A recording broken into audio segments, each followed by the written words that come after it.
la serviette n'est pas équipement d'un joueur ou d'un gardien. Alors, lorsqu'un gardien s'accompagne avec une serviette, moi je pense que ça doit être de manière très sportive et avec plus de fair play. Et dès lors que celui-ci commence à créer ou influencer les jeux, moi je pense que cette serviette doit être loin de l'espace de jeu. Et je sais pas c'est qui ce mec, hein, mais il raconte vraiment que de la merde. Sûrement un mec random à qui ils ont juste voulu demander son avis. Attends quoi? Président de la commission des arbitres de la CAF? Ah ouais, quand même. Donc lui là, ce mec, c'est censé être le patron des arbitres de la CAN. Le même mec qui a autorisé les changements d'arbitre la veille du match, hein. Pour le coup, ça c'est du jamais vu dans le foot. Si la serviette c'est pas l'équipement du gardien, ça veut dire que la gourde qui est à côté c'est pas l'équipement du gardien non plus. Donc ça veut dire que maintenant on a aussi le droit d'empêcher les gardiens d'aller boire de l'eau. Et il dit quand le gardien s'accompagne d'une serviette, ça doit être fait avec fair play.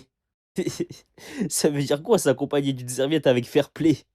Et ça n'a aucun sens ce qu'il raconte. Et il dit que dès lors que c'est pas le cas, la serviette doit être retirée du gardien. Excusez-moi, hein, j'avais pas vu que Mendy avec sa serviette, il avait essayé d'étrangler les joueurs adverses. Donc là, c'est les Marocains qui ont essayé de voler les affaires des Sénégalais et c'est les Sénégalais qui n'ont pas été fair play. Je sais pas si c'est moi je suis à l'envers ou si c'est le monde il est à l'envers.